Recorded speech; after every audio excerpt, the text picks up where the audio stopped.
Olá, sejam muito bem-vindos ao meu canal. Eu me chamo Israel Campos e nessa oportunidade eu quero trazer um assunto importante a respeito da palavra de Deus, valorizando a palavra em tempo oportuno. Quero ler um texto base para este diálogo em Hebreus capítulo 5, verso 12 a 14. Diz assim a palavra do Senhor: Porque devendo ser mestres pelo tempo, ainda necessitais de que se vos torne a ensinar quais sejam os primeiros rudimentos da palavra de Deus. E vos haveis feitos tais que necessitais de leite, e não de sólido mantimento. Porque o alimento sólido é para os perfeitos, os quais, em razão do costume, têm os seus sentidos exercitados para discernir tanto bem quanto mal. Muito bem. Queridos amigos e internautas, a importância de valorizar a palavra de Deus em tempo oportuno tem que ser uma sede de cada pessoa, quer seja ela cristã, simpatizante ou não. Todo ser humano ele precisa em algum momento da vida ser racional e entender que o nosso passatempo neste mundo ele precisa ser construído com passos que possam garantir o nosso amanhã de alguma forma. Pois tudo que fizermos aqui, quer seja bom, quer seja mal, haverá uma recompensa. E recompensa não é somente galardões no que diz respeito pelas nossas benfeitorias. Recompensa, ela está atribuída nos dois ângulos da vida, no lado bom e no lado mal, para quem faz o bem e para quem faz o mal. Muito bem. A Bíblia, ela é a palavra de Deus. E uma vez que ela seja a palavra de Deus, seu propósito maior é igualitar o homem ao senso comum da vida relativo à fé. A fé, ela é individual e por ela ser individual, ela precisa ser bem administrada com respaldo nas diretrizes das Escrituras. É muito importante considerar que, para termos um bom desenvolvimento na sociedade, eu costumo dizer que, primeiramente, nós temos que aprender a lidar com gentes, lidar com as pessoas. Nós precisamos saber que todos quantos estão à nossa volta são dependentes de alguma forma do nosso zelo, do nosso afeto, da nossa atenção. E elas são ignorantes relativo à pessoa de Deus. Elas não conhecem parâmetros que possam reger a vida. E por ser assim, você, eu e todos quantos já tem uma certa instrução na palavra de Deus, precisa ter o sentimento de Cristo.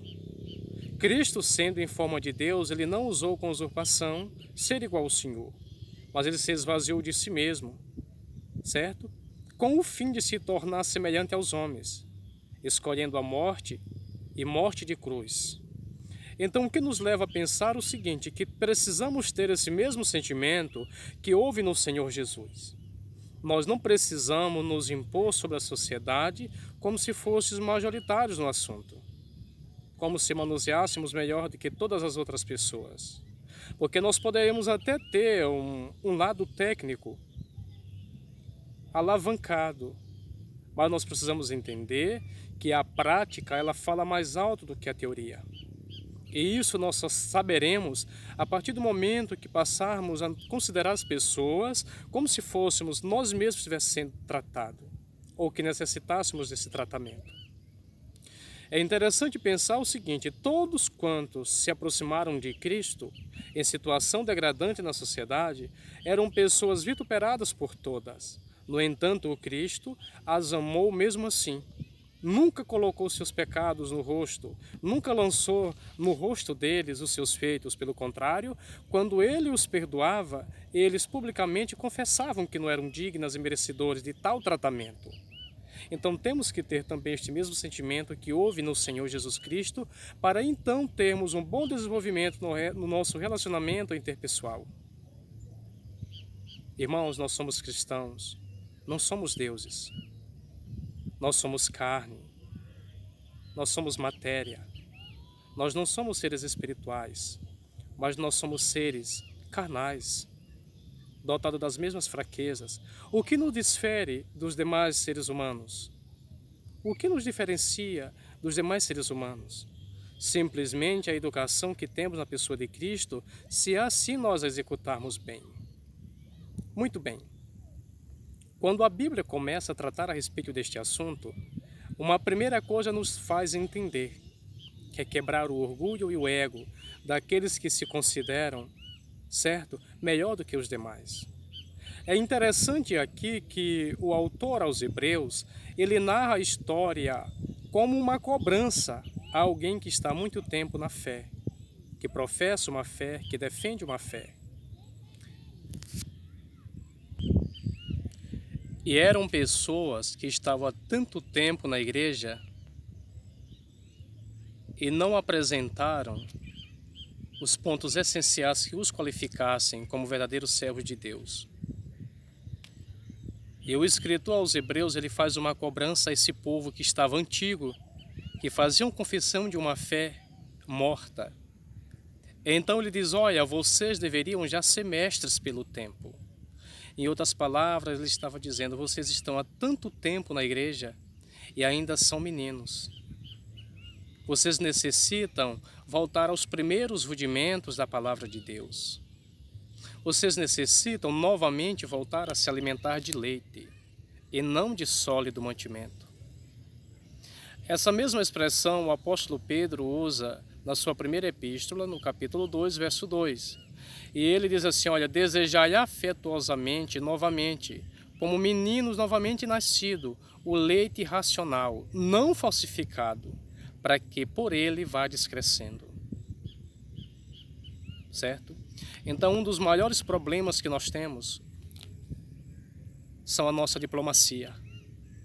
Nós a colocamos na frente da essência das Escrituras. E o pior que homens que deveriam fazer esta qualificação são os primeiros que são reprovados exatamente porque eles põem isso na frente da essência, na frente da prática. É bom ter cursos superiores, é bom ter um bacharel, é bom você ter uma diplomacia desde que você não deixe ela subir para a sua cabeça, desde que seja você que a controle. Caso contrário, você se tornará pior do que aqueles que não adquiriram uma formação acadêmica. Então, o que fazer diante de tal situação? Só tem um caminho: voltar aos primeiros rudimentos das palavras de Deus. Se não acontecer isto em nossas vidas, jamais nós seremos um perfume suave nesta sociedade diante do povo.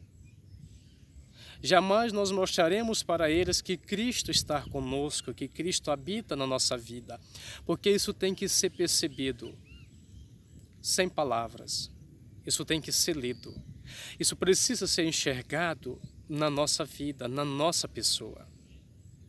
O apóstolo Paulo, na sua primeira carta a Coríntios, capítulo 3, a partir do versículo 1, ele faz uma repreensão à igreja de Corinto.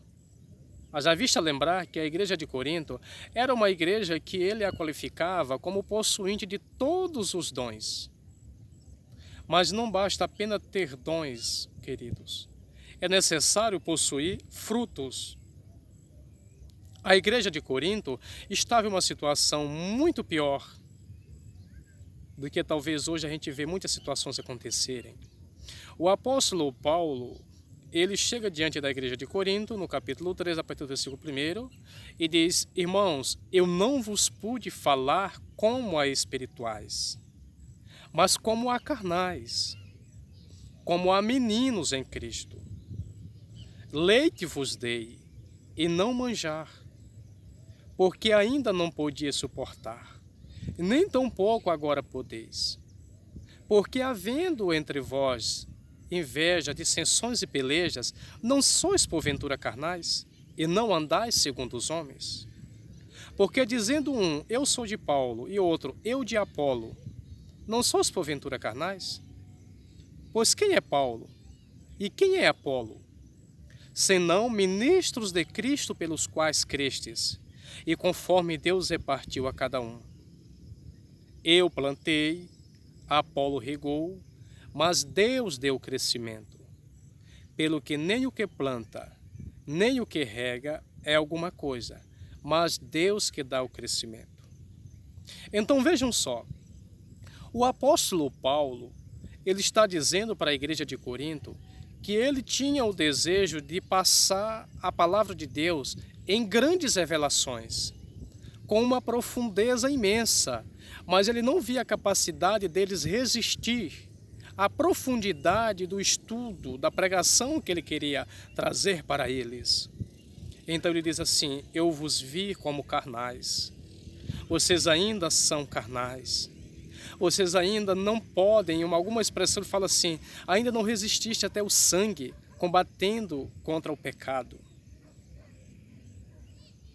Então é muito sério nós medirmos a nossa fé pelo grau de inteligência que adquirimos. Porque a Bíblia narra, a Bíblia fala que Deus ele apanha os sábios na sua própria loucura. Na sua própria loucura. Precisamos voltar para Cristo. Precisamos voltar para Cristo. Olha, é interessante pensar sobre isto. Isto não é um convite apenas para quem ainda não fez a sua confissão de fé em Cristo. Isso é um convite para todos nós.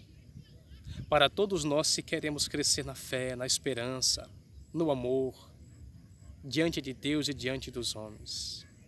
Essa é uma das razões que nós precisamos voltar às diretrizes da palavra. Pregá-la sem mercadejar, sem negociar, sem visar o bem-estar próprio, sem querer prestígio, sem pensar em reconhecimento. Precisamos prezar por essa verdade. Porque somente fazendo isso, nós estaremos entrando no caminho da realidade da fé. Caso contrário, a nossa fé, ela é morta. Sem obras, ela é morta. Nós precisamos nos esforçar para que aquilo que falamos possamos cumprir. A maior pregação não é aquela cheia de retaliações contra aqueles que supostamente são inferior à nossa pessoa. A maior pregação não é aquela que nós levantamos o ego das pessoas. Não. A maior pregação é aquela que vai até onde vamos. Não passa do sujeito e o sujeito não passa dela. Ou seja, o pouquinho que você fizer, faça valer a pena. Só pregue até o ponto que você possa cumprir.